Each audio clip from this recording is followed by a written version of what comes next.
Hey there, friendlies. How's up? Welcome to another Tuesday night. Today it's the 6th of May. Some would call that Revenge of the 6th, but that's the same type who, um, we're all about, may the 4th be with you and all that stuff. I do love me some Star Wars, but I've never been one of those guys. Anyways, all that to say, welcome to May the 6th. Welcome to, hold on. That's Beta. Welcome to May the 6th. Welcome to the live stream. Welcome to another night of palling around, Chitty McChat. I'm hoping that everyone's doing great. This is the BB&B live stream where we have beverages, we have blades right up there, and we do, in fact, sometimes discuss bushcraft related things. In fact, what is tonight's subject?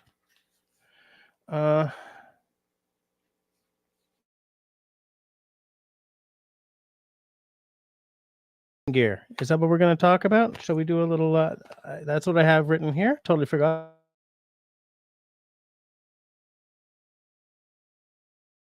Poll. And while I do that little poll, I will say, hold on a second, start a poll. Tonight, favorite camping gear. Because I realized discussion. Question mark. Yes, no. Add option.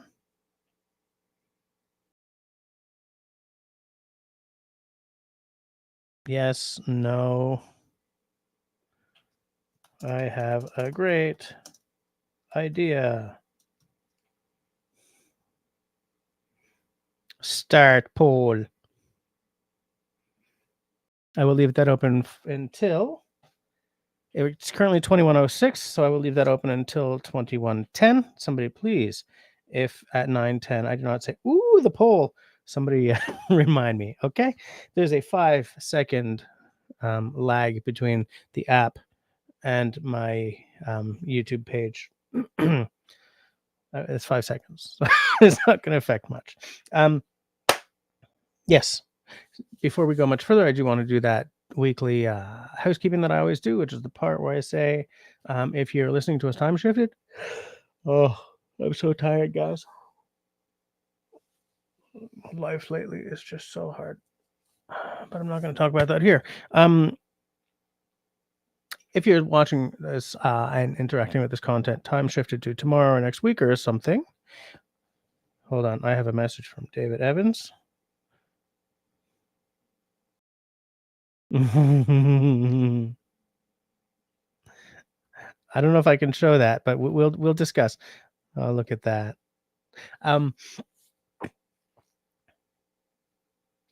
If you're watching us time shifted to tomorrow or next week or whatever, please know that I love seeing the comments appear in the doobly-doo down below. I love knowing that you're interacting with the content, even though you are way too late to interact right here. I do try to ensure that everyone is smiling and happy during my live streams, which is why we don't talk about certain things, but it's also why I try not to get all maudlin with y'alls. And I appreciate the fact that when somebody does have a maudlin day, you guys are supportive of each other. Don't know why I went down that route. That route actually. But anyways, moving right along. If at any point you love what's happening tonight, you know what to do. Smiley thumb it. If you kind of hate what's going on at some point tonight, that's okay. The frowny thumb works just as well. David, I see your message. Understood. The picture's appreciated anyway, though. And if you would like to take a more active role in keeping that light on around here and maybe funding a better one, then please feel free to check out the join button. Right click on it, open it in another tab, and there you will see the 2 tiers of membership that are available to you for your cash as well as what each tier gets you. Now, what time are we at? We're at 21:08, not quite 21:10. So we'll leave that poll open for a little while longer. I kind of wish I'd looked at this apart this book a little earlier, because then I would have brought a bunch of my camping tools over. Tonight's beverage is going to be a bit of this delectable limited edition single malt, cast strength 10-year single malt from Shelter Point, which I've spoken about before. But of course, I also have water.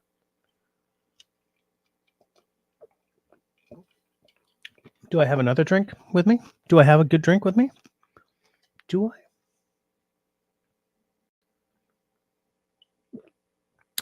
Yes. Yes, I do. I do have a good drink with me. So, let's see what's happening in the Chitty McChat. We had Country Boy was first, was number one at just about 12 minutes to 9. I'm getting like so many messages here. Oh, nice, Jerry. That's cool. Trucker of Peanuts is driving and listening. Almost home after 11 weeks. That sounds pretty good to me. So where are you right now? If you're on the, well, don't answer. God, I don't want you trying to type and tap on the screen while you're driving. But yeah, all right. I hope you get home safe. I hope all is going to be fabulous. Country Boy is asking if it's vacation next week. Now, Chris, I'm not expecting you to answer because you're driving, but I think you were supposed to be on vacation and it got pushed off by a week. I think that's what I remember. If anyone here remembers whether or not I'm right about that, let me know. Peanut Trucker says starts tonight through next week, right? Okay. And we got Mr. David Evans in the house, nice and early. How's your wife, mister? How's that arm? She must be on physio by now. Everyone's saying hi. Oh, and in fact, Country Boy is asking the same question I am. Oh, answered already. Pam is doing great, starting physio on Thursday. Nice. Okay. So that comment was at 8:54, and it's currently 9:11. So, it's 9:11. Let's take a look at the poll. End the poll. See the poll. So 77% of you want to talk about favorite camp tools. 11% of you say no, but another 11% say I have a great idea. So here's the thing. If you have a great idea for what you want to talk about tonight, we will talk a little bit about favorite camp tools because most of you wanted to. But for those of you who say you have a brilliant idea, here's what I want you to do. In all caps, write idea, : and then tell me. That's the only way I can be guaranteed to see what you're talking about. Alrighty. So I like what Country Boy says here about physio. Okay, so man, when I was in my 20s, I had a bass playing related nerve damage. I was feeling like this weird jumping thing here and numbness in my thumb, but it was actually sort of up in here, because I don't know if you guys have ever paid attention to a bass player playing. Most people don't even know what a bass is. They just think, oh, it's a big guitar. But there's a way you hold your plucking hand and arm that causes a lot of bass players issues. Anyway, so I went to see a physio for a while. And the physio I was seeing was this spectacular Lebanese woman who was maybe 28. Like I was around 24, 25. She was not a lot older than me, maybe scratching the bottom end of 30. And like I would go in with all this pain and feeling terrible, and I would leave feeling like $1,000,000. And she was great looking, and I fell so hard. It wasn't long term. Like I'm not still pining, but man, killer looking, professional, like, you know what I'm saying? Like had real world skills in a caring kind of job, made me feel terrific, like solved my problem. I was done. I was slain, let me tell you. Anyways, that's not really apropos of anything. It was just a funny little physio story. But I've heard that like a lot of that kind of physical, um, those physically therapeutic jobs, that is not the rarest of things to happen, because you do walk into one of those offices in a very vulnerable state, and over time they bring you out of that state and they make you stronger and they make you well again. Um,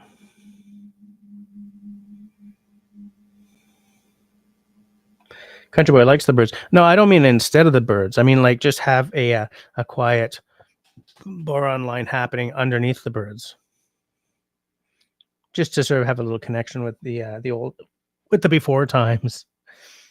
Uh, David says this intro is for the birds. Well, the thing is, I'm really into birds. I do love me some birds, and I also agree that you're a grumpy old man. Christy in the house. How you doing, Christy? Oh, I haven't been bringing you guys up to speed on like channel heroes and stuff. So as we all know, and you guys know this, but anyways, I like to say it.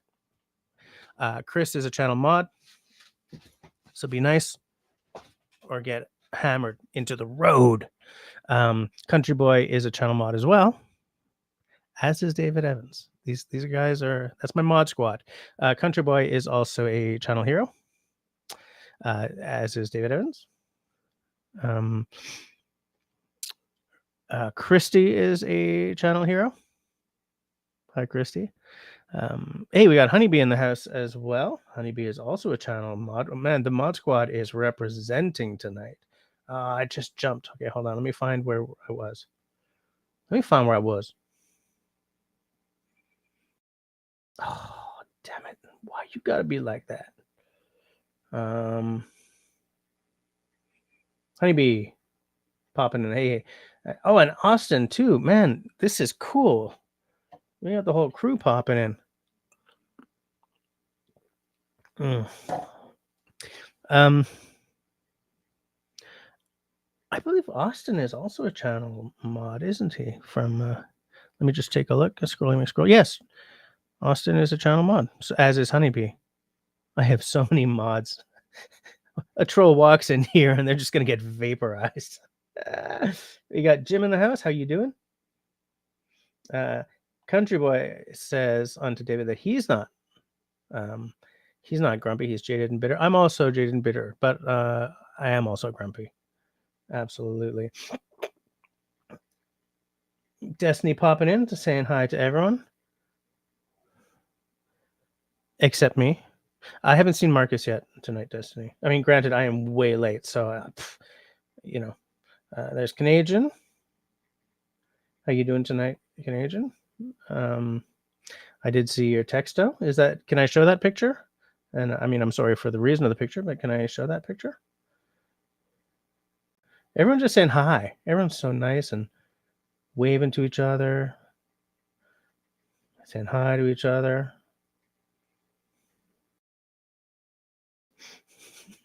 Destiny is the king of the peoplets, and then peoplets is here, and so is the road hammer. I told you, man, we got like the whole crowd here. I think Jess should give a live demonstration of how to pitch a 3-person tent.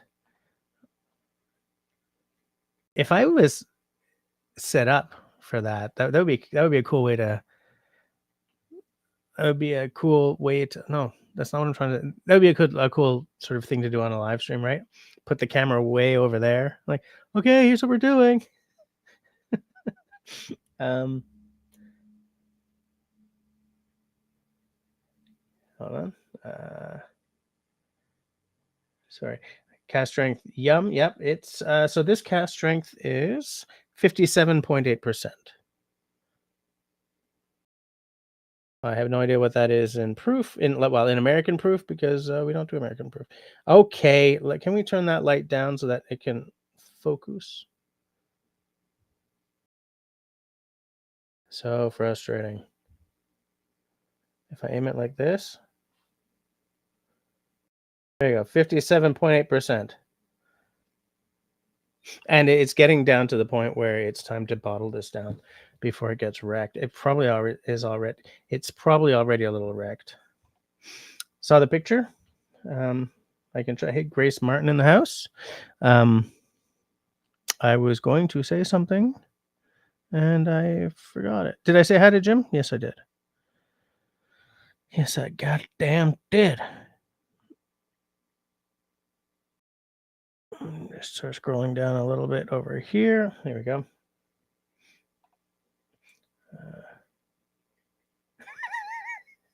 Destiny says, I thought David said Jess should give a live demo of how to punch a person, getting different glasses now. I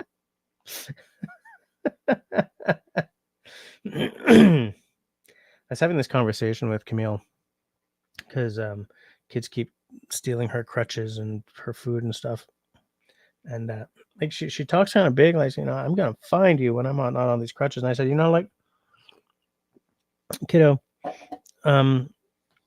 if school calls me and tells me that you started a fight, you're grounded for a month.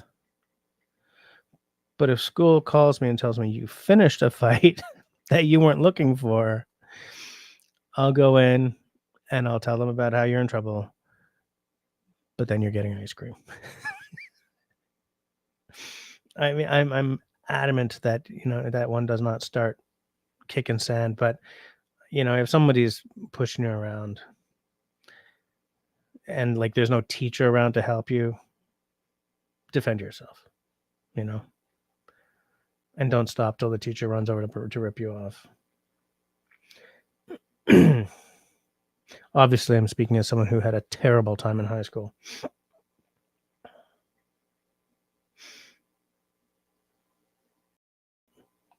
Austin, yes, I do. Yeah. And you said did you say you were going to come on screen to talk about that? Because if so, I'll send you a guest link. I will figure out how to send you a guest link. I've done it before. But yeah, absolutely. And yeah, Destiny's backing us up on that. Yeah, thanks for reminding me. I'd totally forgotten. But yeah, I want to hear about it. Hey, Beto's in the house. How you doing tonight? How you doing? Hold on, I'm just scrolling down to make sure that I'm so late on the chat. Sorry, guys. If I'm like responding to someone and you're like, we had this conversation 10 minutes ago. I'm sorry. I'm trying to catch up. I'm just going to skip across. I'm going to make sure I'm not missing anyone. Everyone's just saying hi to Beto. Austin, idea. We can talk about river paddling. Yes, and that will dovetail nicely with what you're going to talk about. For sure. And Destiny would like to hear about that as well. So yeah, I think that's going to be great. Zach Fudge, all hail the ale. You're watching on the PS5 and using the phone to chat, noticing a delay between both. Interesting. Also, I don't have a PS5. I tried to convince the wife that a PS5 would be a good purchase, like the one with the disc drive in it. Because our PS3 is giving up the ghost right now.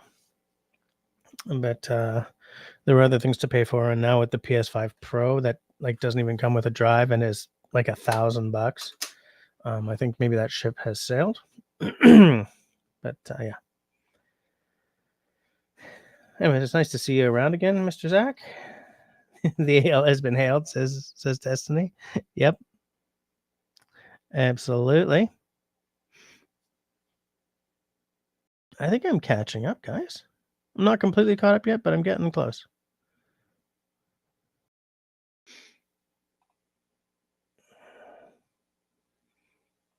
Beto says pleasant autumn temperature today was very hot, but when the wind picked up, it was really nice. Phone is faster, even though the PS5 is running wired. Interesting. That is very interesting. I wonder if the phone, like, I wonder if it's because the screen size on the phone is so much smaller that maybe it's a much lighter load on the bandwidth. It might be something like that. Do drums like in the Jumanji game? I do not know those drums. I know nothing about those drums. Country Boy says, speaking as the king of klutz, a caring and professional physiotherapist is worth their weight in gold. I absolutely agree. Absolutely. And so does Destiny. And so does Jerry.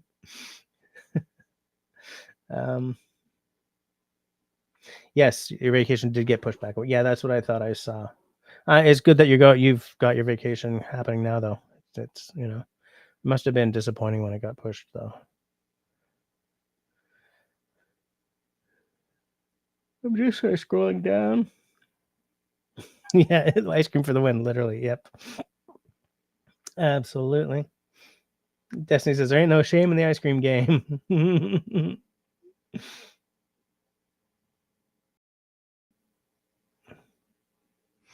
Okay, hold on. Let me add you as a guest.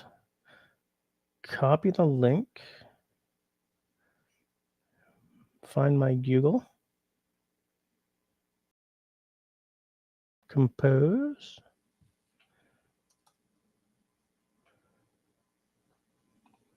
I've already emailed you at one point about something.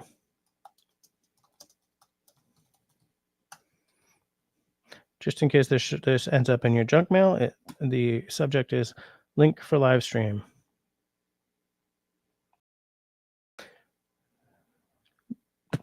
There we go.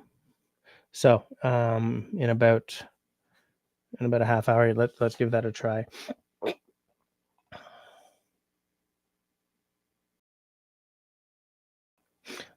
Oh, Grace, is that an actual term for it? Non-aggression principle? Never be the aggressor, but defense is justifiable? I did not know that there was an actual term for that.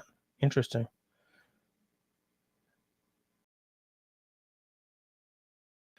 Zach says, PlayStation is a tough sell for Canadians right now. Sony increased the base price for the PS5 Pro in Canada to counteract the US tariffs. Yeah, I don't think I'll be buying it. I see no... I mean, it's not the kind of thing that I'm going to die without. It's no secret. I mean, everyone here knows that I love video games, but I play on Windows. I'm a keyboard and mouse guy, but like my kids love,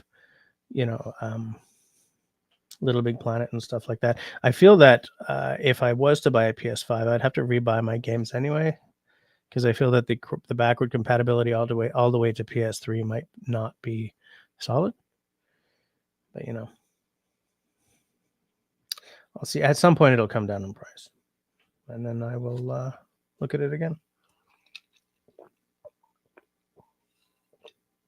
I have a lot of PS3 games, though. Destiny has always maintained that if the shift hits the fan, you're taking your inflatable canoe and hoping for the best in one of the Great Lakes. Just saying. I don't know if I'd go to a Great Lake, because probably a lot of people would be thinking the same, but I would probably go like Kawartha kind of area, or Temagami or something like that. Well, maybe not even.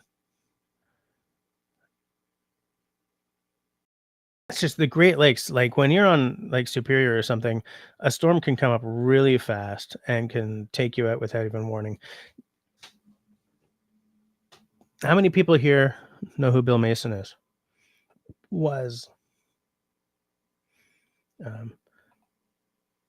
Awesome. My wife brought home an N64 the other day.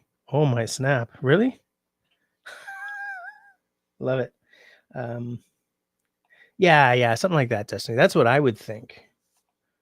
But I'm not, But yeah, I remember that. I don't remember which Bill Mason film it was, but he was on, I think, Superior, and he got swamped and fell out of his canoe. And like we see these movies now as like, oh, these are cute old-fashioned movies, but no, he was literally in danger. That wasn't acted,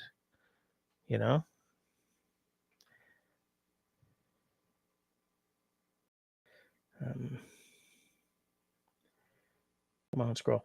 Nap is an actual term, often hear it in libertarian circles. Interesting.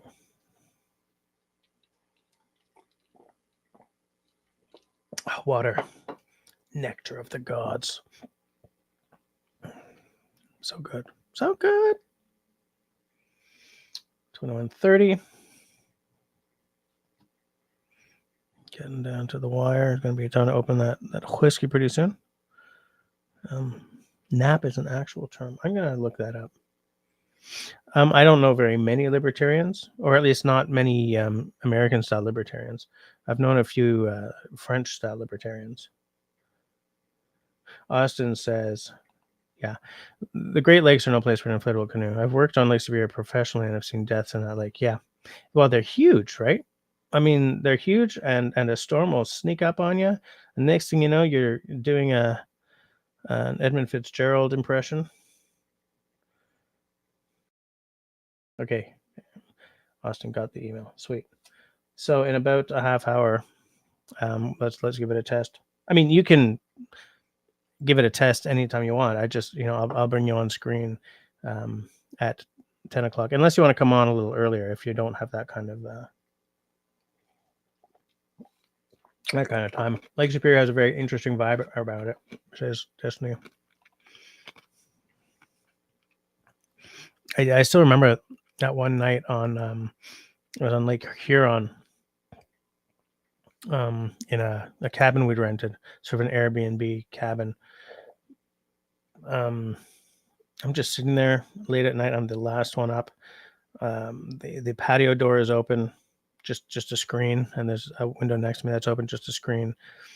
And it was quiet, man. It was calm outside, and I heard like a peal of thunder a bazillion miles away across the lake, and then suddenly, bam! Just right next to the house, and it was down for the night. And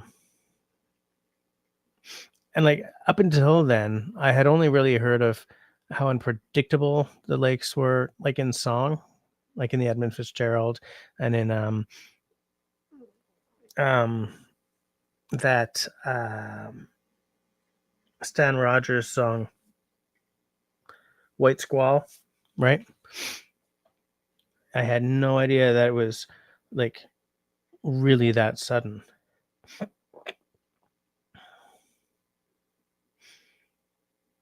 So yeah.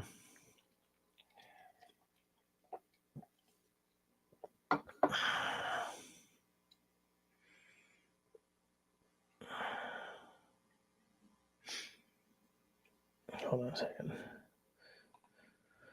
Country boy, place an order from the Sunshine Coast. I'll be pulling a couple bottles out and sending the rest east. Should give you Cody some good content for your spice videos. I am very interested to see what's coming. Thanks a lot. I'll let you know when they arrive. Austin says there was a family of 5, and 4 of them drowned in the Apostle Islands on Lake Superior. They were using sit-down kayaks from the big box store and got pulled by a super strong current. Wow. I don't want to know anything else about that story, because if any of them were children, I will be unconsolable. But yeah, I fear the Great Lakes. The only serious sailing I've ever done is on like Lac Saint Louis here. Was it Lac Saint Louis? No. I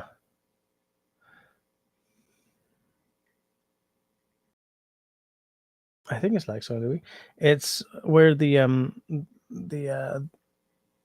Royal St. Lawrence Yacht Club is, near the Beaconsfield Yacht Club, the Point Claire Yacht Club, all those yacht clubs. Is that Lac Saint Louis? I think it is. Yes, because where my mother-in-law lives, that's Lac de Montagne, Lake of Two Mountains. David Evans almost got swamped on Lake Superior. Yeah, they're huge, right? They're huge. They're big enough to have serious weather systems. They're big enough to, like, there's practically tides. Austin's getting buffering. Does anyone else have a buffering issue? Because remember, in some weeks we've had problems. It doesn't seem to be buffering for me right now. Is anyone living under a rainstorm or something right now? Because that would definitely have an effect.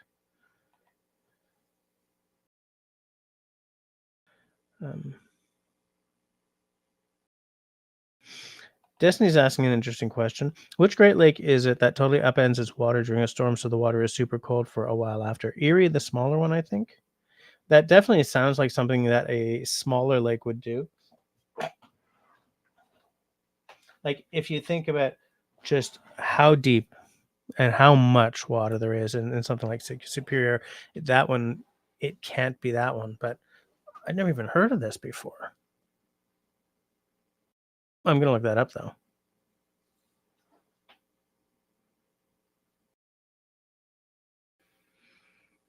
Like, oh, I wonder, how do you even look that up? Which Great Lake upends all its water?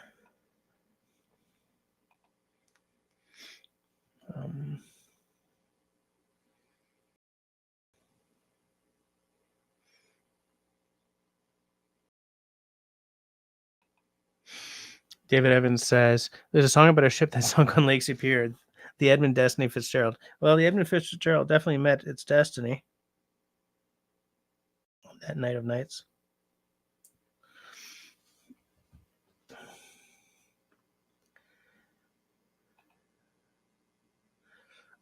Okay, Austin. Your wife is playing video games with her brothers. Fair enough.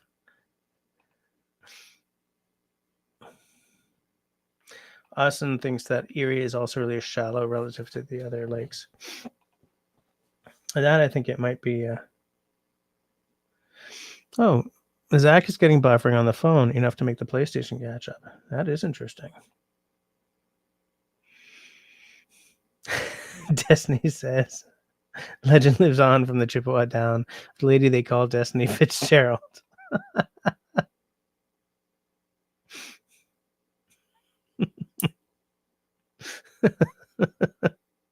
All this from my comment about getting into a kayak on the Great Lakes, and you'll be doing your Edmund Fitzgerald impression. I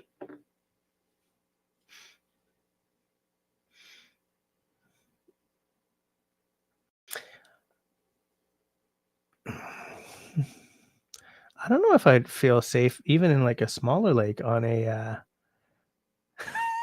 she went out in her canoe and the storms they blew. Like, I don't know how safe I'd feel in an inflatable canoe even on a smaller lake. I have so much experience with like inflatable, swimming pool rafts or inflatable mattresses just sort of giving out. And so I would spend the entire time in the canoe or the kayak, like, we're okay, right? This isn't gonna, like, I would live in dread of hearing a very late psst, be like, no, I cannot drown.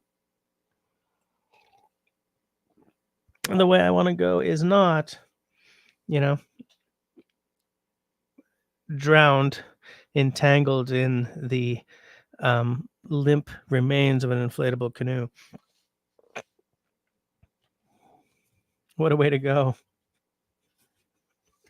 It's like I always say, I don't want them to be able to say that I died doing what I wanted to do. I want to die doing something I don't want to do so I don't have to finish.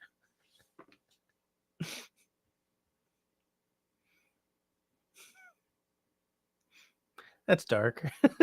This is getting dark, guys.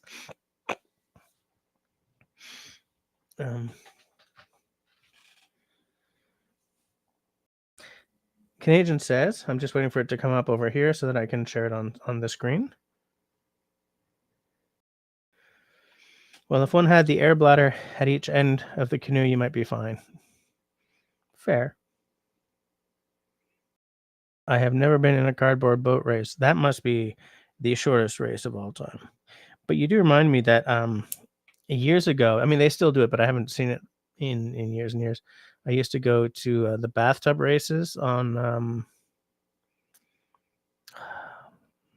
a beach in British Columbia, kind of nearish to Vancouver. I don't remember what it was called, but yeah, there'd be this bathtub race crossing a body of water. Some of these bathtubs were really pretty skookum, though. Country Boys, hello darkness, I'm my old friend. Yeah. I've come to talk to you guys again. Jim says, I was a half mile down the beach from home, 80 degrees, freedom and sunny. By the time I got home, winds kicked up and 59 degrees, freedom, Lake Huron. Yep. That's that gels with what I was experiencing that night. That's for sure. I was running around the cabin like a fart in a windstorm, closing all the windows and everything because it was like that was some rain, man.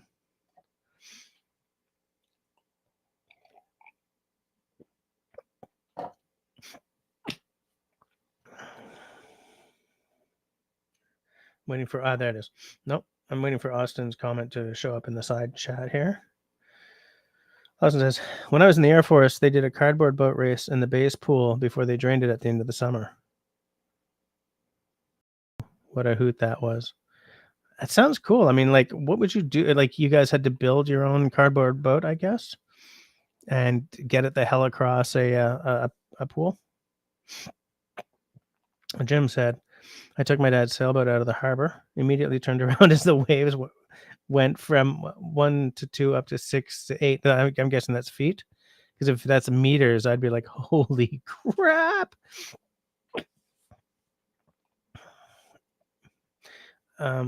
David used to do boat races in uni. I never got onto like the sailing team or anything. I didn't realize how magical sailing was until like real adulthood, you know? I absolutely wasted my teenage years. I didn't do anything interesting. Like the only thing I did was I was like whatever interesting things you do as part of the Air Cadets, right? So, you know, survival weekend, basic training, stuff like that. But like I didn't do anything really interesting. You know, I wasn't bushcrafting it. I knew that I loved the forest, but I wasn't bushcrafting it. I wasn't carving spoons. I wasn't, you know, I mean, I was playing bass. But I wish sometimes I could take those years back, because then I would try to get sailing lessons and, you know, get on a youth sailing team or something. I would,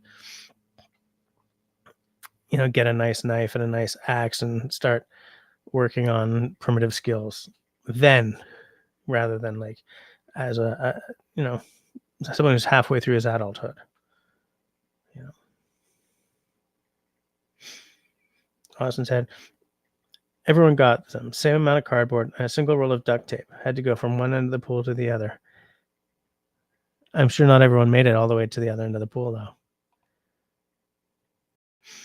Your late father-in-law taught you to sail? Nice.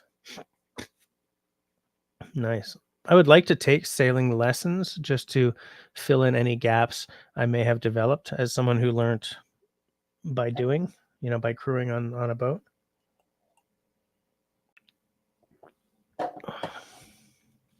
Tea's a good drink.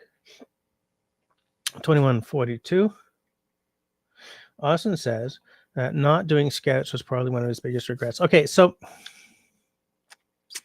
I did Beavers, but then I didn't do Cubs. I didn't do Boy Scouts, or well, Scouts Canada as it is now. But when I was a kid, it was Boy Scouts and Girl Scouts. I didn't do any of those. The only reason why I joined the Air Cadets was because I was just so hellishly shy that I could not answer like a direct question. And I figured that will kick it out of me. And it pretty much did. I'm still very socially anxious.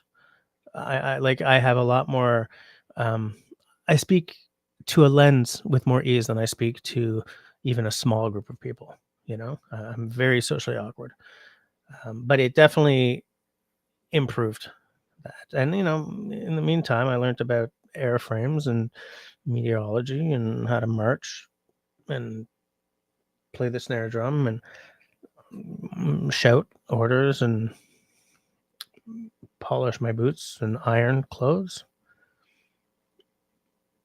and make a bed tight enough to bounce a quarter off the top of,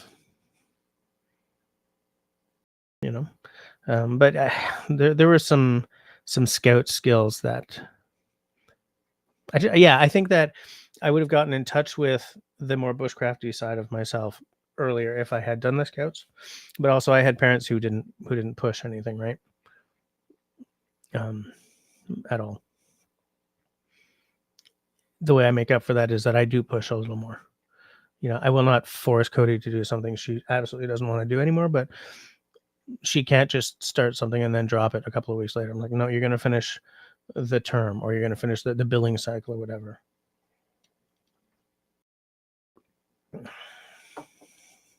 Yeah, it's amazing how how many of those things that I didn't take advantage of.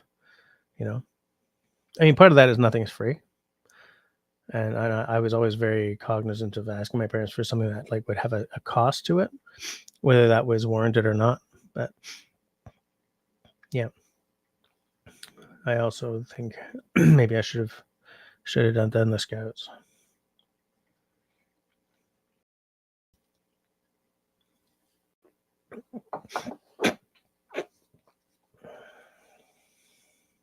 Just waiting for David's comment to appear. Yeah, there it is. I was in the Scouts, loved every minute, was able to attend both. David, are you talking about Scouts and Cadets? I just had this flash of when I was a young kid, seeing a picture of my uncle Joel from when he was in the Army Cadets. And David says national and international jamborees. Okay.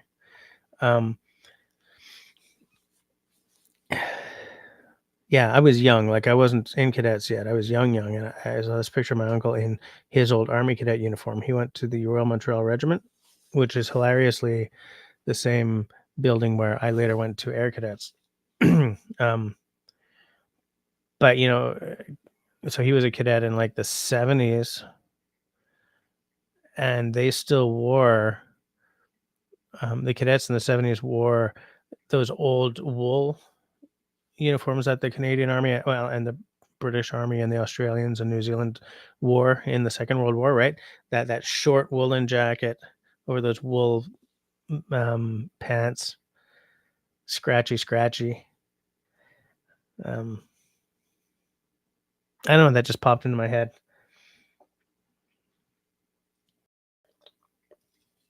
Because by the time I was in cadets, it was a polyester tunic,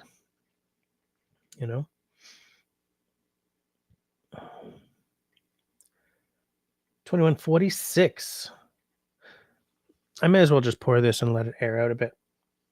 I mean, it's a 10-year, so I only technically need to let it air out for 10 minutes. But when the bottle's been open for this long, you don't really have to do that anymore. Come on, fool. I need the click. I need the damn click. There it is. Yeah, this has to get finished up soon. Well,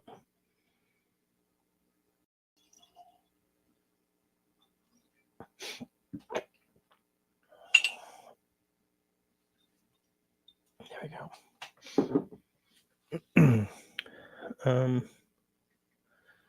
We didn't talk about favorite camping gear. Austin's going to come on and talk about his impending. Charles and Annie are in the house. How are you doing? So maybe next week we'll talk about favorite camping gear. Okay, Destiny is saying hi to Charles and Annie. So you know what? I'm writing that for next week. Do I have something already for next week? Oh, next week is camp cooking. Because I promised Chris. So the week after we'll do. Wow, the week after that is the 20th. And we know what happens on the 21st, right?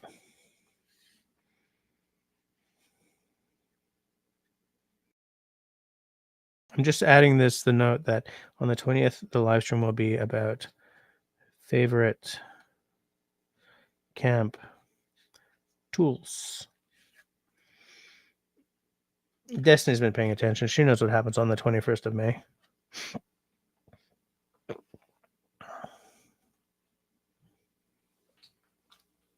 Not to put on any pressure, Destiny. Hold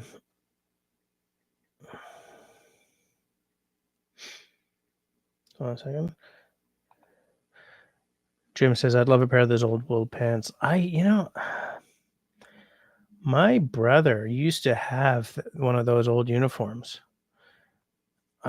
it's amazing how scratchy they are, like in the parts that touch your skin. But it's amazing how solidly they were made.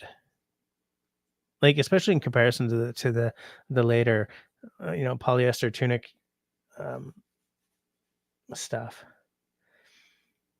Zach says, "Good old 2-4 weekend." That is true. That is true. I see Austin on in the green room. Should I just let Austin in early?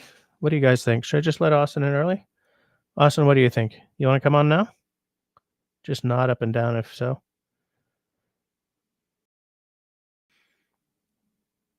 Yeah, let's bring him on. Hey, man. Hey, how's it going? Good. We're doing all right up here. I got some sun today. Haven't hardly looked in the mirror and seen how pink I am, but yeah, I got some sun today too. That's why I don't look like a snowball. Yeah, we've been having a great last couple of days here. The spring's really turned, and an explosion of green. So outside and working in the garage today. But yeah, I was gonna just tell you a little bit about my my canoe aspirations for this summer. So I guess I'll start with where I live. I live in Wisconsin in the United States, in the southwest part of the state, um, in a region known as the Driftless area. It's southeastern Minnesota, southwestern Wisconsin, northeastern Iowa, and a little bit of Illinois, which goes along the kind of Mississippi River Valley, I guess. And where I live, there's a major tributary to the Wisconsin River that's called the Kickapoo River. Yes. And it goes right through my little town here. And you got some Amish country around there too, right? Yes, we have probably 3 or 4 pretty big Amish communities around here. Okay, when you talked about the Kickapoo, what's it, the Kickapoo Valley? Yeah, so I actually, where I live would be called part of the Kickapoo River Valley. Okay. And it runs north to south. I guess if people are familiar with the state, the biggest city nearest us is La Crosse, Wisconsin. Okay. So, and the Kickapoo's really popular, at least the upper half of the river is really popular for, like kind of day tripping. There's what's interesting about the Kickapoo River is that, since this area was settled by by colonials, much of this area has recorded a lot of flooding.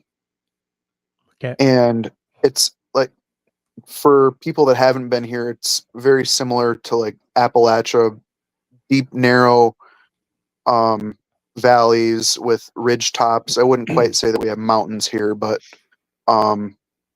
very, very rugged topography through here. And so in the starting all the way back to the 30s, they talked about damming part of the Kickapoo River and building a lake. And there's actually a street in my town called Lakeview that was supposed to be homes that could see the lake that never was. Optimistically named. Yeah. So, and much of the river, or much of the land that was eminent domain for the building of the dam now is a big reserve. Okay. And like a nature reserve? Yeah, it's called the Kickapoo Valley Reserve. And it's like 900 acres or something like that. It's quite, maybe I'm underestimating that, but it's very large. 900 And acres sounds pretty big to me. yeah, I forget the official number, but lots of public hunting and canoeing through the equestrian. So it's a really neat kind of multi-use piece of land. Right. But so the upper half, my town is the last popular stop for people canoeing the upper part of the river. Okay. But you almost never see people putting in our town. And Why? since we've lived here, I've kind of always had this desire to canoe the lower half. And Okay. the Kickapoo empties into the Wisconsin River about, as the crow flies, about 50 miles south of here. Okay. But from what I've read about the name of the Kickapoo River, it roughly translates to the river that goes far away and then comes back quickly, as to say that it meanders and wanders like none other. Okay. And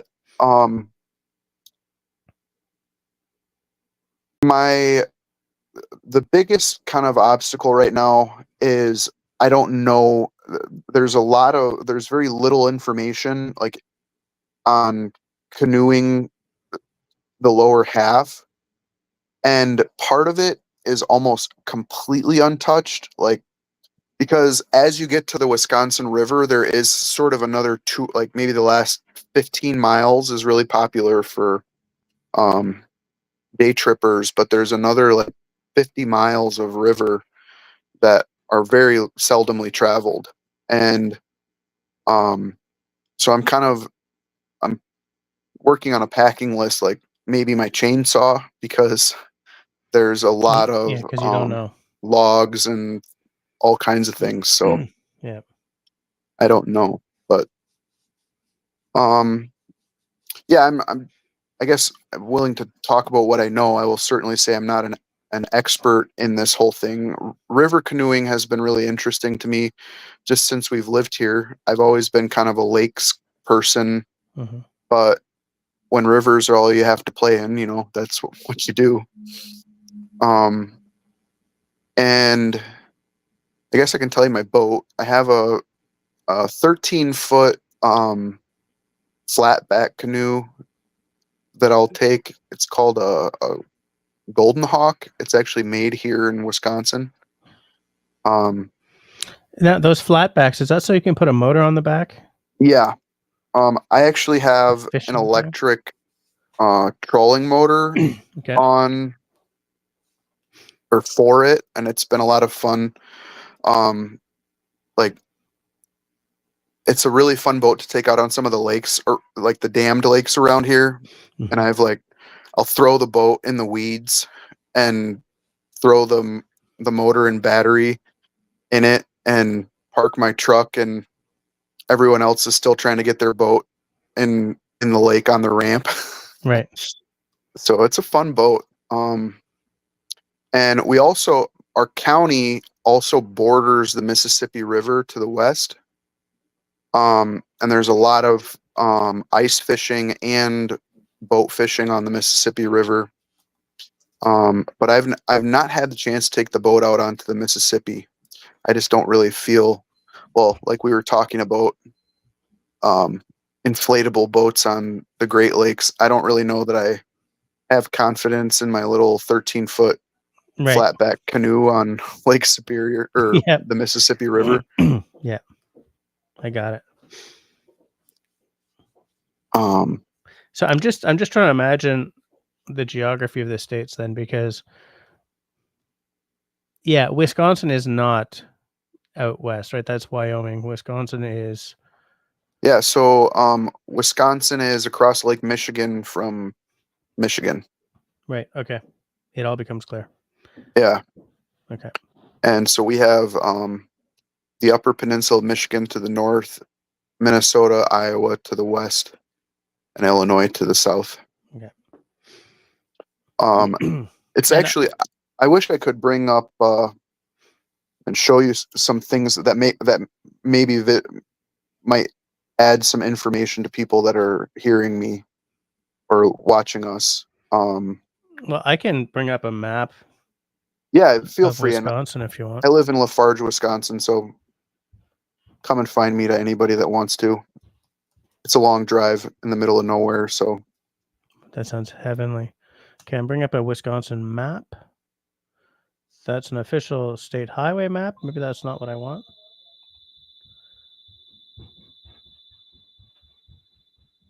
Map of Wisconsin. Okay, I'm going to share this.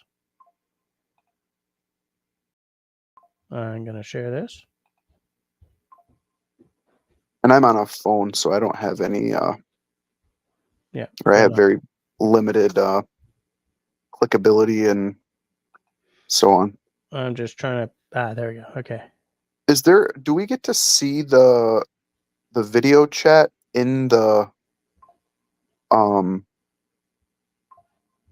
in this StreamYard or Streamlab? Well, yeah, I can see us here and over in. Oh, because I don't. If there are people that are commenting on Oh, I the see. YouTube Right. side, I'm not seeing. Okay. Okay, hold on. I'm going to show this on the screen. So here we go. So do you see this map? Yeah, I see. So if you draw there's La Crosse there in the lower left part of the state, right there on the border with Minnesota, and There's Lacrosse Falls here. yeah, so we live not far from Prairie du Chien and Richland Center. If you kind of where all those roads sort of converge there, that's near to where we live. Like down here? I'm not seeing your mouse. Oh, crumbs. Okay. So are you near Eau Claire? No, way down south. Oh, So Lacrosse. Okay, as in there's La lacrosse. Crosse, Yeah, I and see then it. if you go further down there's Prairie du Chien. Yeah. So those are within about an hour of us. Okay. But if you search a map of or if you go to Google Maps, and I don't know if there's anything like copyright about that you can't bring that up, but it's really fun to follow the Kickapoo River, and you can really get an appreciation for you get a little bit more zoomed in look. Let me just take a look here. Yeah, so I would recommend the terrain layer. The terrain layer is really great to get a kind of the topographical. And then if you want to, you can just type in my So here's yeah. the There's yeah. So let me just get in a little bit. so I mean you can even see there in the green satellite all of the. This is very topographic. This state. There's a lot of up and down. Yeah. It's like the whole state's all ridgy, it seems. Well, and it's not the whole state. This is just this area. So the reason it's called the Driftless region is because during the last ice age, when we had the glacial drifts across the continent that cut much of the Midwest flat, Mm-hmm. that did not happen in this area. Okay. And so we still have this preservation of all these kind of hills and valleys. Okay. What's the pin there on the map that shows where you're at? What town is This one here, you mean? where the red pin is? Yeah. 1 second here. There I it is. need to close this chat. The red Is there pin a way? it's just because I looked up Kickapoo River, so it's a picture of the river. Right. Okay, So like, I'm if seeing. I go Yeah, in, so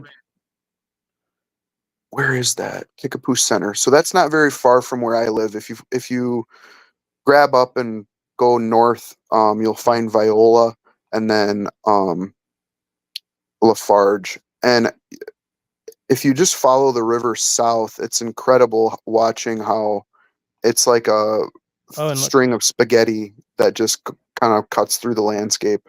just keeps on going. One of the things I'm really interested in kind of finding out about some more as I was doing some reading from the Department of Natural Resources from the state of Wisconsin. Hmm. And they say that the southern half suffers a lot from high bank erosion. Okay. So you can be in the water and have 2 to 4 meters of earth up to the the flat ground above you. Right. So you're not seeing much except this dirt wall. Right. And I'm curious about how the lower part of the river will be as far as like log jams. That's gonna, because every summer we get the river will kind of flood its banks, not terribly, but we've had some pretty historic flooding around here too. Right. Okay. And I don't know, have you ever paddled a river before? Not since I was in the Air Cadets. What the neat thing about this river is it's really shallow. Yeah. So like getting out and kind of even swamping your canoe isn't necessarily the scariest of experiences. Just messy. Yeah, it's just messy. The and there's been a couple of times that I've paddled really late fall. Yeah. And it's cold. It gets really cold in the but yeah, it's a lot of fun. I think the neat part about the river here, that's how southern Indiana is, lots of hills. Yeah. I grew up in Illinois, and southern Illinois is a lot of the same, kind of getting into that rolling hills and hollers for sure. What's a holler? Is that what Grace So says? A very a steep hill? holler's like a valley, or a hollow. You might in here in Wisconsin, you'll see Friendly Valley or Sleepy Hollow. There's actually a road around here, the Sleepy Hollow. In the south, you'll tend to hear them called hollers. Okay. But there's also a Norwegian contingent around here, and you'll hear the valleys called coulees. Mm. So, Yeah. but I don't know. I've I heard can Cooley before. I can share with you as much as you want, or I don't know. I don't want to bogart your. But no, that's fine. I mean, after 10, if somebody's on, they take as long as they want. It's just I shut it down at 11. So I'm just looking at the map, which I can show on screen again if you want. Yeah, Because whatever you're up to. you're saying that you want to do the southern half of the river, right? Yep. So like if here's Viola. Yeah. So the next best place for you to like, if you wanted to kind of follow this by road, you could put directions from like Viola to Watseka, Wisconsin, and Watseka is where the Kickapoo meets the Wisconsin River. So that's gonna be down here. That's going to be that's if you keep grabbing and pulling, you'll go through Reedstown there. Yeah, That's there's Reedstown. And then it keeps coming down like this. Yep, and it goes through Gaze Mills, and then it gets smaller, that's for sure. Yeah, and then it cuts west towards Soldiers Grove. Yep. Yeah. And then down here like this. Yeah, and then you get to Eastman, I think it is. Is that what this is? No, that's just a school district. Yeah, there's a. It just keep on going. Yeah, okay. There's Gaze Mills. Yep. Okay, I see. So here's the thing, though, and there's a nature preserve. So what's the part that you want to be doing? All of what you're scrolling through. All of this. So how many kilometers, or I guess miles? How long is the trip? that's kind of been a challenge to find some decent information. Okay. The if I were to judge it on the road, it would, I'm so far I'm guessing 4 to 6 days on the river. Okay. Like Probably you'd come doing 15 to 20 miles a day. as far as Steuben here, or however you'd pronounce that in American. Um, Steuben? Steuben, yep. And then you go further south Oh, and so you want to just keep on going. Oh my yeah. snap. Oh, And then there's a canoe landing. yeah, that's where as you get way towards the southern end, That's where the day trippers happen. that's where the day trippers happen. And then there you are at the Wisconsin River right there. Yeah, okay. And so the hope is to do the whole thing and paddle out into the Wisconsin River. Okay. And Sounds like then a nice trip. That this Wisconsin River looks like really nice where the two rivers meet. Like you got some sandbars and stuff happening. the Wisconsin River is really neat. It goes all the way. It starts in northern Wisconsin,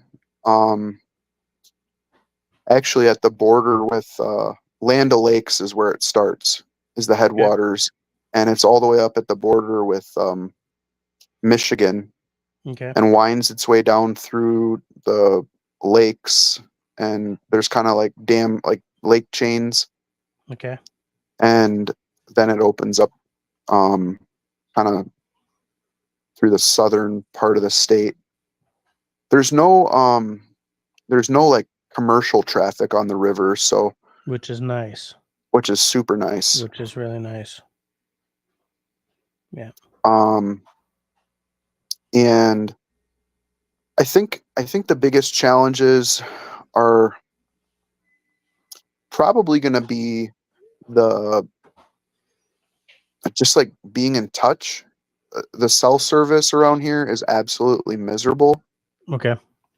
And so it's like being in New Brunswick.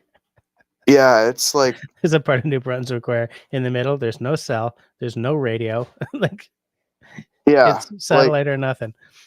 Yeah, even like I feel like if I can plan this in such a way where I'm camping somewhere relatively populated. I mean, yeah, these towns are 300 to 700 people, but you know, there's a cell tower for most of those little hamlets, right? And I really don't know that I'm going to go heavy on, like, I might bring only just a couple days of like food stuffs as I start and be able to get into one of these little towns and resupply. Okay. I think that's kind of the other neat part of the trip, is that it's not like the boundary waters of northern Minnesota and southern Ontario. Yeah, where you need to pack. Where you need to pack in. Yeah. Yeah, so you can pack light. Yeah, so I think a lot of my packing will be a chainsaw for sure.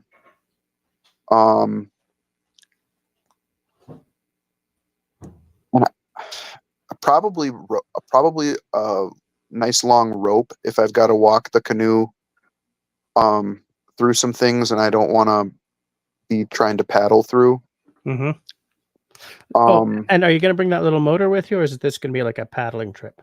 No, it's going to be a paddle only. I could, but there's long stretches of this river where like you might be scraping the bottom, if not just walking alongside the canoe through the rock and sand or poling.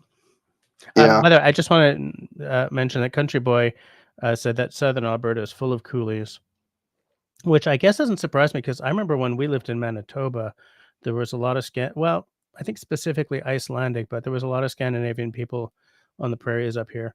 So if Austin is saying that in areas with a large Norwegian population, they call them coolies, I am unsurprised.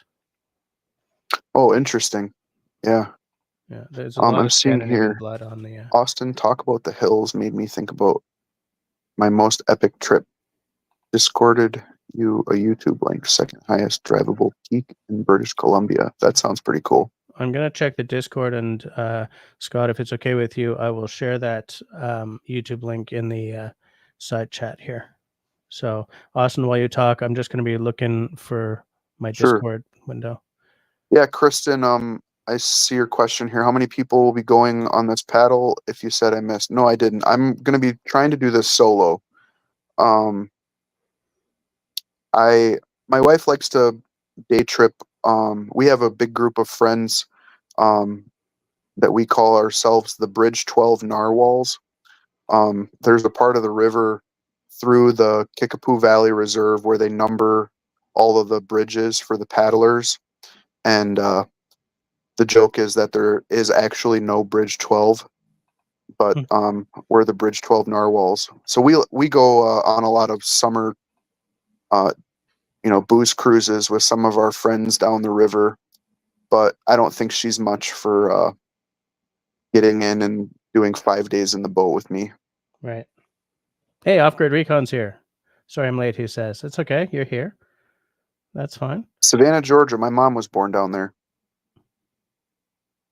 Your mom was born in Savannah? My mom was born in Columbus, but she grew up, she spent her first year or two in Savannah. Her dad was an army guy. Okay.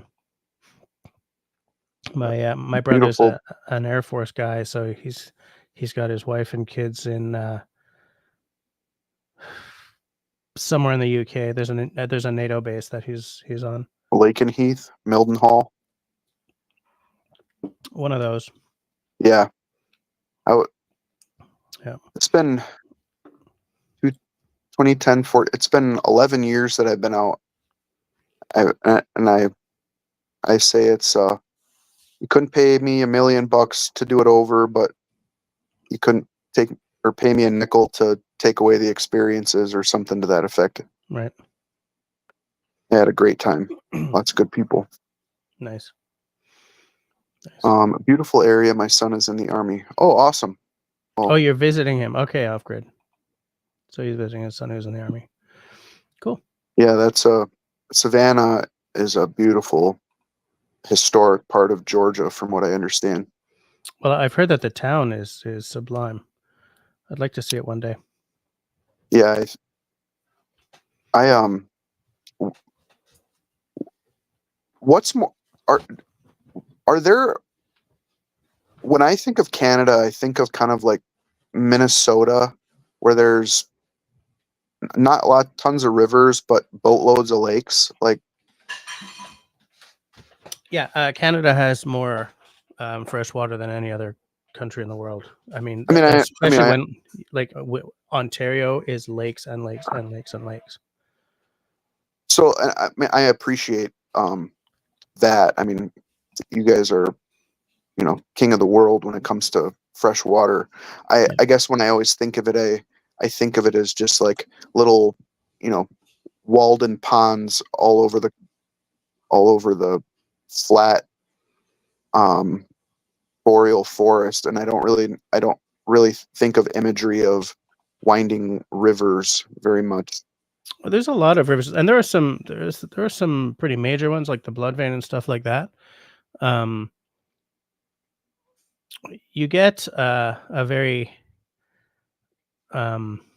substantial appreciation of some of our rivers watching like Ray Mears videos. He does a lot of stuff in Western Canada, in the Western Rockies and British Columbia. He also does a lot. He's visited Ontario a lot because there's some really good sort of long, wild, like undeveloped large rivers up there. Yeah. I'm just looking for an Ontario. Wasn't there a hell of a cool video that someone did where Ray Mears made a new paddle for a guy, I guess on a Canadian river? I think that's kind of one of the ones I'm thinking of when you said that. Yeah. Yeah, and then his buddy, he was with. Oh, I don't remember his name, but yeah, I can picture him, kind of a older, yeah. He's a big name in academic British looking paddling. kind of Yeah, guy. and then he tried to make one as well, and it ended up being a spatula. Yeah, it turned out kind of miserable, Yeah, yeah, but A for effort. yeah. And he used it to make pancakes. Right. Yeah. Yeah, yeah. Um, So I'm just looking like, Ontario through to Manitoba. There's many, many lakes. Quebec, of course, lots of lakes. Some pretty big rivers as well, but or and when I guess I should clarify this. Obviously, Canada has rivers. When I was in high school, there was a Korean foreign exchange student, and she got tired of everyone asking her if they had this and that in Korea. mm-hmm. And I one time she said, "Oh, the sunset's so beautiful," and I said, "Oh, do they have sunsets in Korea?" And so I'm definitely not like implying that Canada doesn't have rivers, but I just when I think of them, when I think of um, Canadian water in terms of bushcraft, I think of um, long um, paddling trips requiring lots of portages and um, Yeah, the portaging is real for sure. I just want to share a picture of Ontario here as soon as I can find it.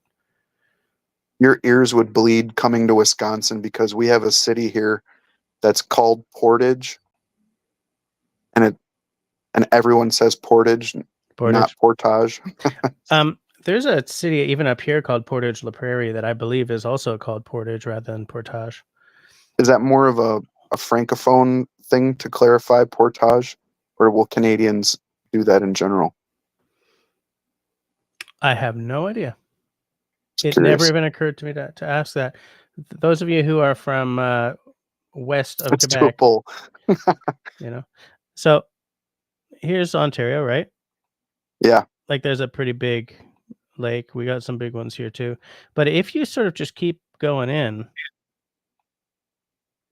Oh right? yeah. That's Lake Nipigon. But I mean, if you just keep going in, it's just more and more lakes, Wow. right? I mean, that's what Ontario looks like.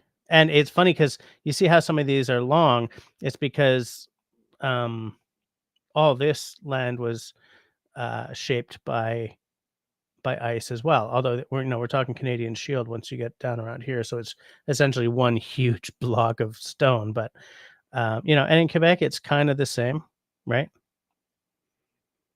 Lake after oops, oh no, I overcame that. Lake after lake after lake. Manitoba, very similar, I think. Not so much, but it starts to peter out, right? That's Yeah. You get into the Great Plains. yeah. There's still lakes, but it's not the same as No. I think one of the things I'm definitely going to try and do on this trip, while talking about provisions, is I'm probably going to fish a lot of trout on this trip. I wish I could do that. That's the other kind of cool thing about this region is we're known for some of the best trout fishing that isn't in Montana. Right. But Yeah. like I can I the Kickapoo River that flows through my town, I can go after work and catch trout and Oh, nice. bring it home for dinner. It's kind of Yeah. Yeah. it's I taken wish me I a could long do that. time to cozy up to living here, but I have been quite blessed. How long have you been there? Um, it'll be 5 years this summer that we've owned, and then we rented for about 6 months prior to that. So 5.5, going on 6 years, I guess. Okay. I just want to point out something that Country Boy said here. He was saying to everyone to check out that link that I posted. It's a video by a friend of his of a sort of an adventure, a driving adventure was just one of the 3 trucks on the adventure. That sounds cool. Yeah. So That's it's kind of funny. Like that's another big thing I wish that I had around here that I don't is like off-roading. mhm. When I lived in Colorado, and when I was stationed there, I never was an off-roader, but I had a motorcycle, Okay. like a enduro style, and I just loved riding down long gravel roads that I didn't know what was at the end. So I've heard that Colorado is very pretty as well, very picturesque. Algonquin in the 80s through Algonquin Park. David says I used to do a canoe trip in the early 80s through the Algonquin Park. Is that in Ontario? Algonquin, yeah, it's sort of the big park in Ontario that it's sort of a mecca for North American paddlers. Is Well, that just not just North American. It's a canoe mecca for sure.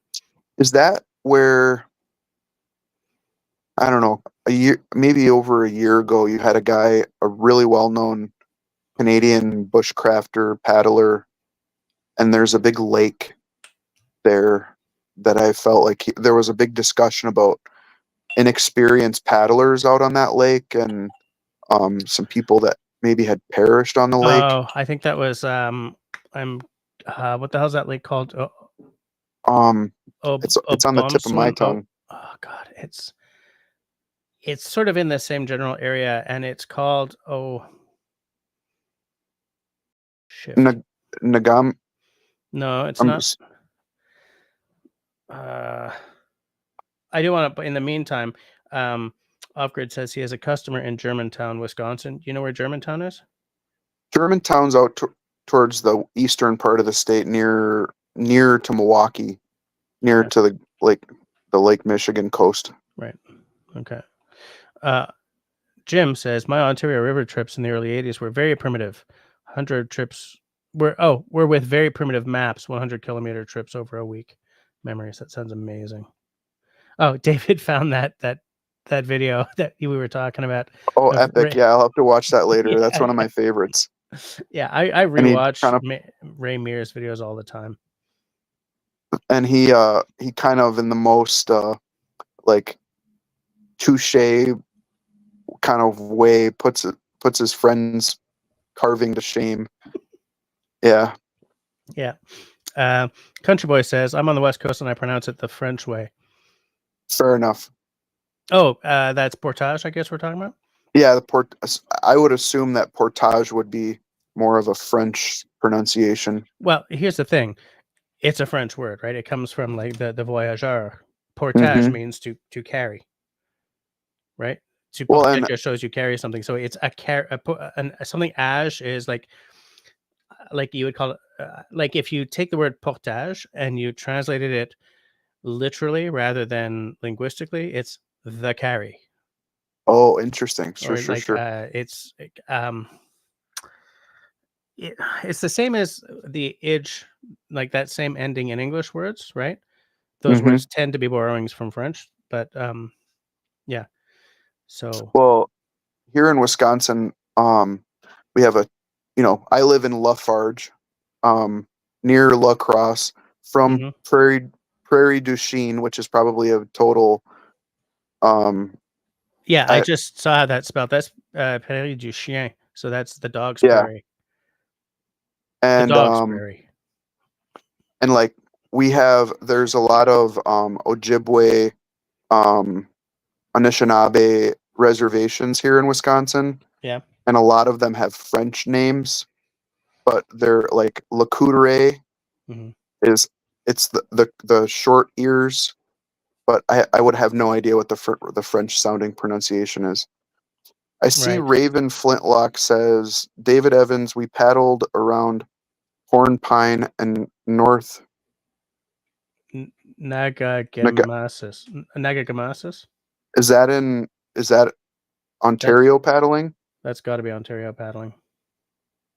Country Boy invites you to check out the trout fishing in the interior of BC. Man, there's a couple of people from around here that I hear that take hunting and fishing trips up to Canada. Actually, for lack of a long story, my brother-in-law and his dad have done a elk hunting in northern Ontario, and what a breadbasket, you guys, cornucopia of things you have there. And it's also such epic landscape too. Oh yeah, Jim is answering your question. Yes, they're in Ontario. Now he paddles the I'm thinking that's probably Sable, considering where Jim lives.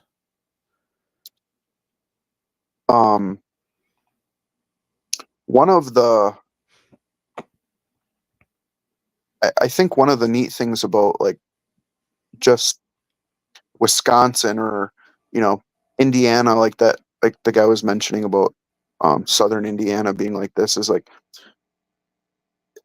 is just how many places and rivers and lakes there are in some of the parts of our countries that you can live there and never paddle the same place twice or fish the same place twice. Yeah, absolutely. David says, Armstrong, my brother, North Thunder Bay. I had just had a brain fart.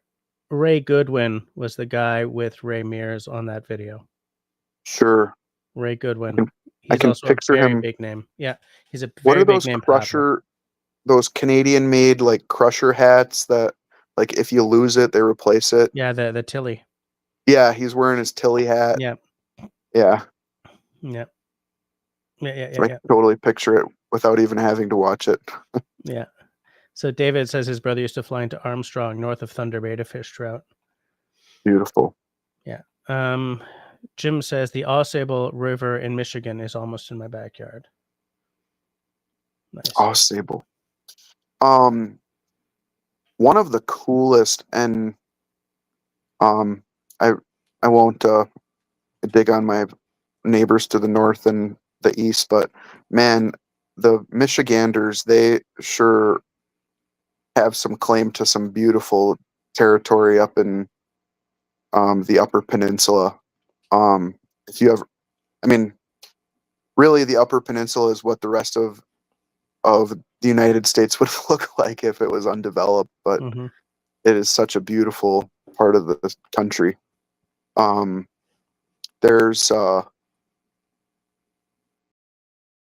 There's a beautiful state park called Sleeping Bear Dunes, and it's this huge set of dunes that overlook either Lake Superior or Lake Michigan, and just incredible sights. Yeah, I guess that's kind of part of the whole moral of this trip and this adventure is like, the way gas is going, it's like probably no summer road trip in sight, but what kind of adventures can you do in your own backyard? Well, when your backyard has a river like that, I suppose. Jim is saying that it's on Lake Michigan, by the way, the dunes. Okay. So I wanted to ask you: are you tent camping or hammock camping, or are you hoping to find motels? I'm thinking I'll probably tent camp. I bought a really nice like ultralight cot last year because my back just couldn't do sleeping mats anymore. Oh, okay. And I've kind of given up on like air mattresses, like the little air pads, because they seem to have a finite lifespan. Yeah, for sure. You're lucky if you get 3 years out of them. Yeah. Corner, do you mean Sleeping Giant Provincial Park? So I'm gonna say probably not, because David, I've never been to the Canadian side of any of the lakes, so but I would venture to guess that there's some beautiful pieces of land on the Canadian side too. I remember seeing it's the same territory, right? I mean, politically it's not, but I mean, it's all sort of it was all carved by the same Right. ice. Yeah. Ecologically and Yeah. environmentally, it's, we live and die together. Yeah. But I one time I saw those guys that do the rail hopping, kind of Great Depression era hobo riding the rails, Hmm. and a guy did the northern coast of Lake Superior, and man, what a train ride that would be. Yeah. I love the train for sure, and B, like, because of where the train lines were cut across the country, sort of to unify the country, um, especially once you cruise into the Rockies, spectacular. And I used to take the train out every summer with my mom and my sister because my dad was living in Vancouver at the time, and we were in Montreal. And back then, you could get into a train in Montreal and get out 5.5 days later in Vancouver. Wow. And when we started doing this, CN had passenger rail, and then that changed. They spun off the passenger to Via Rail, but they had these special cars at the back of the train that were observation cars with like a bubble, like Yeah, bubble windows on top, and I would spend the entire time in the Rockies sitting in there, just like with probably this look of utter gosh wow on my face, But that's yeah, pretty neat. I love a train trip through some spectacular territory for sure. Jim says Sleeping Bear Dunes is in Michigan, Bel Air near Traverse Yeah, City. that's right. So, Traverse City is kind of northwest, lower Michigan, near just south of Mackinac, where the bridge goes between the upper and lower peninsula. So, Okay. thanks for the correction. It's beautiful, beautiful part of the state. David says, I'm biased, having lived in the North Shore of Lake Superior and driven the Sea Lake Superior Circle Tour. I like the Canadian side better. Yeah, that's fair. It's probably a lot more scenic. I do like, we call it on this side, the Michigan coast, or not Michigan, the Minnesota coast. For folks on the American side, we call that the North Shore, leading up to the Canadian side. Mm-hmm. And that part that I've driven up to Grand Marais, um, is beautiful. I think it's kind of probably more reminiscent of what your guys' entire Yeah. coastal side looks like. Very rocky, lots of granite. Yeah, absolutely. Yeah. And by the way, he invites you to check out Sleeping Giant if you ever get the chance. I'd like to Yeah, check out man. Sleeping Giant, actually. I've never been there either. I haven't done, like, I grew up camping in British Columbia. Aside from with, like, with an Air Force crew, right, in the Air Cadets, all my camping was done in BC until You grew up there, right? half and half due to the magic of parental divorce, right? Like, I would Sure. go to school Okay. in Montreal and then rocket to Vancouver for the bright side of the year, and then come back. So I sort of consider North Vancouver to be my, part of my stomping grounds, because you grow up a lot during the summer vacation in a different way than you do during the school year. So a lot of my philosophies were, especially my philosophies about the outdoors and the forest, were molded more by the British Columbian forest than the Quebec forest and the Canadian Shield for sure. Yeah, there's totally a mystique of the Northwest, that we just, I think, just don't have here. I don't know why. I Yeah, think I it's agree. probably because of the gaps between civilization are too small here. It might be that, but as someone who's been on a boat drifting past a very foggy northwest coast shore, there's a smell and a magic to that, and to the animals. Like, I love me a quiet day on a foggy morning and a couple of seals popping out of the water next to the boat, kind of thing. and maybe an orca Wow. swimming by or something. Like there's magic in that landscape. And I'm not saying it's only British Columbia, right? I mean, Alaska gets that too, right? Because they have a large chunk of what should be our land. But you know what I'm saying? Like all that whole coast, even down to through Washington State, it's all spectacular. It's just magical. It smells different than we get here. There 'Cause was we're a friend of mine from college that lived on one of those barrier, I guess I'd call them barrier islands, Mhm. kind of near Juneau, Alaska, along the Yeah. British Columbia coast there. Mhm. And he said it was just magical. Yeah. He was doing forestry stuff there, and he just said it was just a sight to see. It's unbeatable. Absolutely. I've been Absolutely.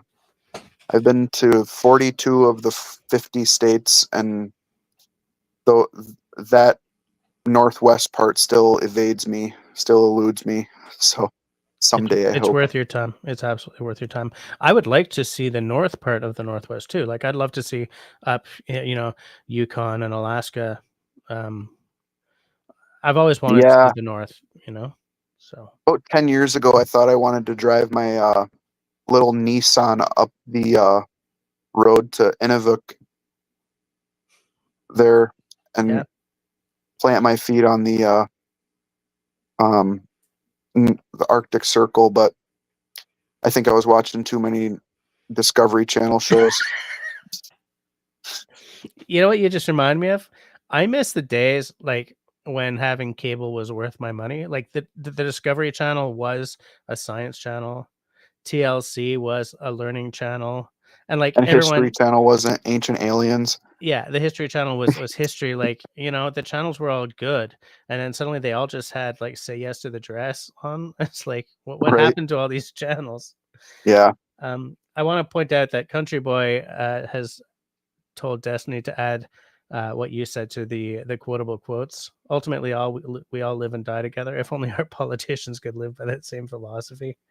That's as close to politics as we're going to get tonight. But Yeah. it's, I we'll yeah, we'll uh we'll try and carry on yeah, the international good friendship. So yeah.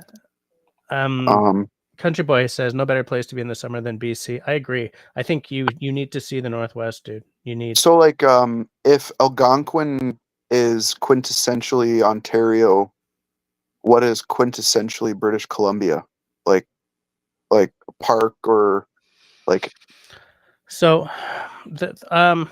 I have terrific memories of two specific parks: Golden Ears, which I believe is a national park, and Manning Park, which was a provincial park. Manning Park is where I was on a um, subalpine trail tour when the thing that would turn me into an absolute fan of the forest happened. okay, You know, what's that story? so we're on this tour. We're camping in Manning Park. Manning Park is out of the way. All right, like there ain't much around it, which caused it to have some financial difficulties eventually. But um, subalpine meadows is what we were on. So we're on these subalpine meadows, and there's a park ranger giving us a tour. Um, It's funny, I don't remember what I was, like, 16 and kind of self-centered at the time, like, I was all in my head. I'm like, "Okay, we'll go and look at nature." Um, this park ranger was like, summer job, right? So she's probably, like, in her 20s or something. I don't remember what she looked like, but I remember noticing the hell out of her at the time, and I remember what her voice sounded like. She had a great voice, and Is so this like the same sort of falling hard for your physio? I didn't fall hard for her, but I noticed her. Okay. Because she had a really hot voice. And again, I have this thing like this girl, terrible thing to say. This one um, was in school for um, I'm looking for the word. It's like biology, but it's for plants. Botany? Botany, yes. So she was getting a botany degree. So this woman knew plants, and she was saying, "Look at this, look at that." And by the way, that's that kind of bread. And I've always found it's terrible to say that because right now we're in a world where it comes across like you're sexualizing someone for having knowledge. But I've always found someone who really knows, like has serious knowledge to be really hot. Because there's something that happens in their face when they're talking about something they're really into that, Oh, for sure. Yeah. Like, I just I'm done. I'll well, listen forever. my wife, when I met her, she was um she had recently finished her wildlife biology um and plant identification Oh, nice. bachelor's, and so yeah, I having married her, I can attest to your Yeah. claim. It's nothing hotter than somebody that knows what they're talking about. Oh, yeah. It's amazing. But I mean, she's not what I'm referring to. It's just that's one thing I remember clearly from that trip. But the thing I remember the most was like I'm hanging back and I'm looking at a flower or something, and I glance up, and this is subalpine meadows, right? So we're up the side of mountains, and British Columbian mountains are noticeable. Well, I mean the Rockies, right? It goes down into the States. I'm like, British Columbian mountains. You guys have Rockies too. Shut up, Jesse. But anyways, so I look. I'm wondering if Manning is in the interspatial right between like the Rockies and the Coast Mountains. Now that I'm thinking about it, I'm not sure about that, but very mountainous anyway. And so I look below us, and there's this bowl valley. Okay, it's a meadow. It's green. It's beautiful. I think there's like a river going, like a stream or something. But we are high enough that there's an epic herd of elk or caribou, probably caribou. Oh, wow. That I'm thinking, like a big honking herd, but they're so far away. They're so far down the mountain that it's just like this big dark Is it stain. does it look like the intro scene to The Lion King where like all the wildebeests are just like a gray line across the Just a mass, yeah, just like a shape, right? It looks like a puddle at the bottom, and as I'm watching, these guys are on the move because the puddle, which is these ungulates, sort of just moved along and followed the contours of the land, wow. and like I could barely make out the individual animals, but there was something in that moment, seeing this dark puddle just sort of follow the contours of the land below us, that I didn't recognize it at the time. Something went click, but I didn't know what it was. But starting from there over the next 10, 10 years, 10, 20 years, like I just developed more and more of this interest in that kind of stuff. And now, like, if I could have gone back, if I'd known, I would have gone into something forestry or something about, you know, something about the woods, about Yeah. nature. I I the West you really don't appreciate the magnitude of how big our continent is until Mhm. you see the West, like Yeah. where you can see those. One of the neatest hiking experiences I've ever had was when I was stationed in Colorado. I was near Denver, and Mhm. we hiked up a mountain that was right on the Front Range, and we watched the sunrise over the eastern plains of Colorado. Oh, nice. Mm, And like, must have yeah, been poetical. what a what a sight to see. I was looking up here at the comments. David asked if I had a YouTube channel. Austin's Corner is my main YouTube account. Through the years, I made videos, but I don't really post anything regularly anymore. Um, I Yeah. should. I've always had fun when I do it, but I haven't um, seen a new video from you in a long ass time. yeah, I.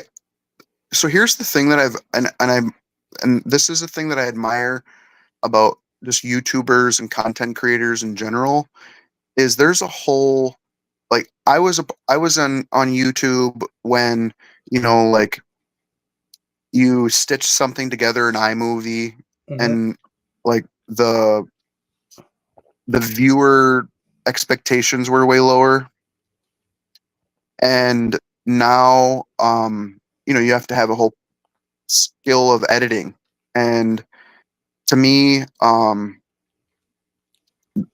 doing that whole process feels like it takes away from the fun of the thing that I'm trying to share. And so, and I don't know, video editing feels like another rabbit hole that I could deep dive down and spend lots of money on software and computers. I feel what you're saying because I'm currently struggling massively with burnout. Like I do live streams, but my last actual video was months ago. On my other channel, I finally put something out, and on that channel, I'm no longer editing. Like I shoot something, I put my stinger on the front, my stinger on the back, put it up. If I make a massive mistake, I'll cut that, but I'm not doing all the editing like I do, like I used to do for that channel or I do for this channel anymore because it just takes too long.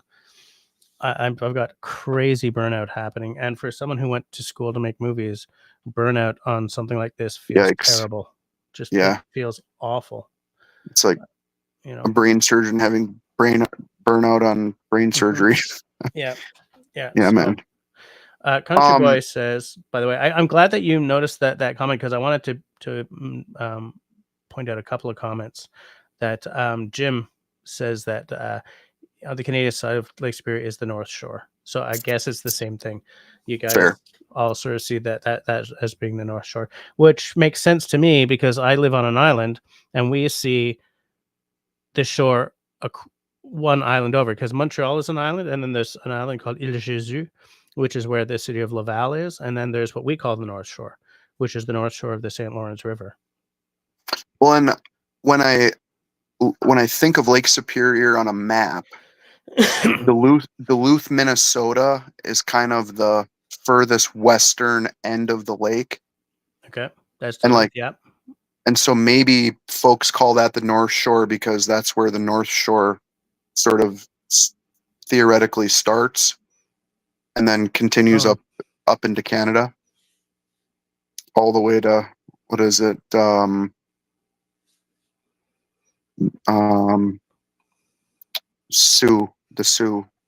Ste. Marie. Sault Ste. Marie. And isn't there a Sault Ste. Marie in the States as well? Yes, there's Sault Ste. Marie, Michigan. I think Sault Ste. Marie, Michigan is right across from Sault Ste. Marie, Canada, or Ontario. Now, is Lake Superior where Ile Royale is? Yes, Isle Royale's on the Canadian, near Thunder Bay. Yep. But it's in the States, right? Or do I have this wrong?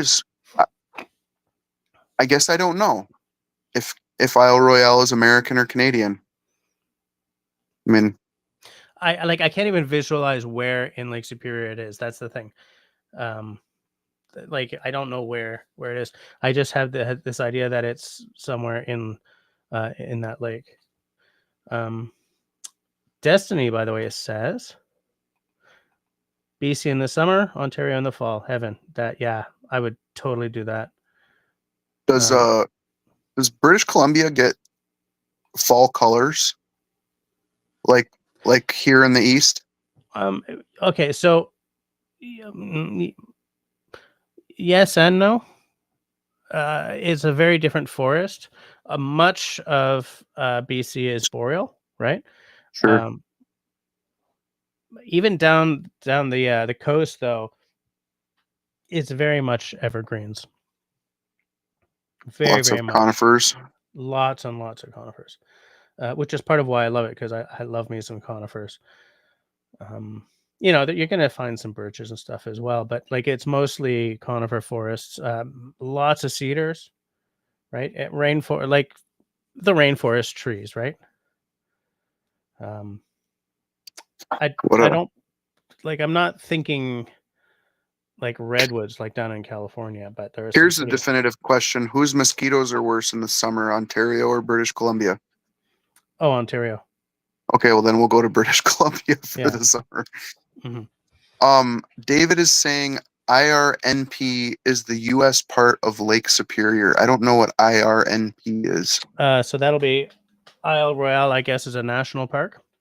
Oh, okay. Isle Royale.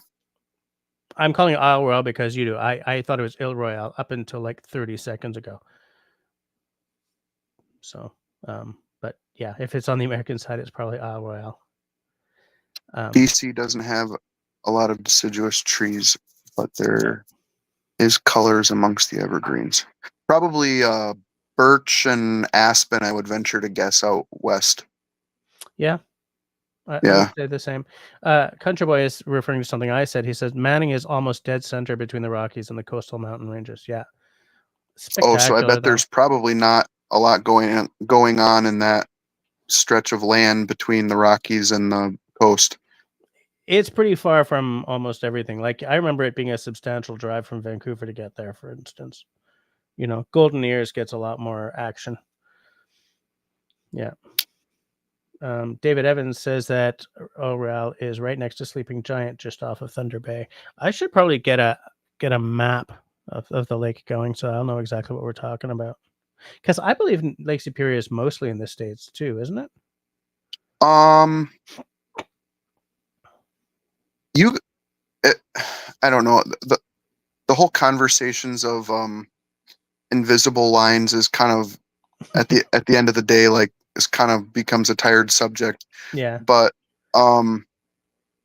yeah, I think a larger majority of the coastline is considered American, but given the size of the lake, the Canadian bit is nothing to yeah. There's sneeze enough at. lake for everyone. Yeah, there should be anyway. Yeah. Destiny says, wait. Mosquitoes in Saskatchewan for the win. They're reptilian size there. I noticed bugs in Alberta are pretty big too. For sure. Well, I've growing up in Illinois, we used to hear the joke that the state bird of Minnesota is the mosquito. Oh, yeah. And I'm sure that's probably a punchline for other parts of the North America. Yeah. Depending on how bad folks think their mosquitoes are. I love what Destiny says. Then there's Manitoba. The mosquitoes have ammo, I'm sure. Now, so I spent my formative years in a small French town in Manitoba, right next to Winnipeg, called Saint Boniface. Okay. And in the time I was there, I will tell you something. Saint Boniface. Yes. Okay. And dragonflies, they were ginormous. Like, it's all the flying bugs seem to be much bigger in Manitoba, but also in the time I was there, we had like a plague of locusts. We had a plague of tent caterpillars. We got narrowly missed by a tornado. Oof. There was a flood. It was like the license plate says friendly Manitoba, and I think it's because the gods keep reminding them of their humility. It's like this shit keeps happening, and they're still there. Well, and then we've got Kristen saying, then there's Arizona, hot, and holy heck, is it hot? Yeah. But I thought you guys all say it's a dry heat down there. At least it's a dry heat. Someone says, yeah, someone told me once, yeah, you can stick your head in a 450-degree oven, and that's dry heat too. I was only ever in Arizona during November, but my brother, my brother's wife, I mean, they live in the UK right now, but his wife is from Arizona. Yeah. And she said that in the summer it's like living on the surface of the sun. And I was like, not for me. I don't care if it's a dry heat. If it's like 41 degrees, I'm like, nope. And the thing I'd never really understood about Arizona is that, like, here in the Midwest in Canada, the summer is for being outside and enjoying the beautiful days and getting on, doing whatever it is you like outside. And the winter is for cabin fever. Yeah.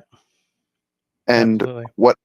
But it's the total polar opposite. Everyone in the summer sits inside in Arizona, and the fall and winter are for getting out and doing what you like. Yeah, absolutely. In fact, in Montreal, downtown Montreal has there's a whole underground city because of winter, right? So like there's downtown Montreal, and then under downtown Montreal, there's the underground city. because that way, like, you can cross the vast majority of downtown without ever setting foot outside. Okay. Minneapolis, Minnesota's kind of famous for their skywalks between all the downtown buildings, kind of Calgary does skywalks as well. Yeah. the above ground version of that Yeah. same kind of concept. Yeah. Check out this Blackfly video based on Northern Ontario. Oh, Blackflies. Bet you that's the Blackfly song. Hold on, I'm gonna click on it. I'm gonna open it in a new tab. I bet you it's the Blackfly song. Little bit of Canadiana for you there. We get it's the Blackfly song.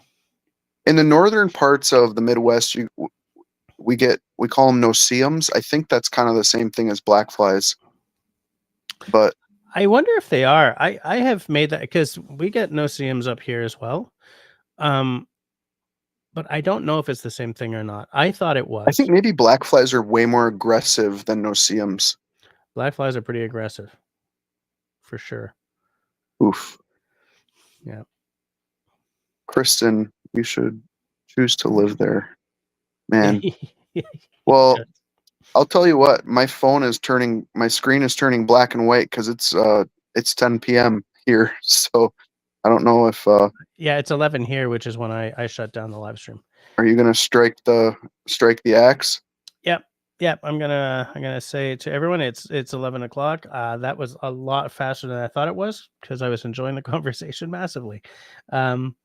Thanks to Austin for coming on early, in fact, and hanging out to the bitter end. I still have questions about your canoe trip that I didn't get to, but that's okay. Oh, sorry. I'm definitely talk again some other time. Or maybe after I can maybe do some pictures and show and tell. Yeah, I would love to do a post-mortem after you're back from that for sure. So maybe let's set a tentative appointment for that for the rest of you between now and next week, when we will be talking about, hold on, let me get my dates right here. Next week is going to be, and I will not forget because Kirsty will probably remind me halfway through the week, we're talking about camp cooking next week. Ooh, sounds delicious. Yeah. See you then. Everyone, between now and then, please be healthy, be safe, be sane, and be kind to one another. Good night, everyone.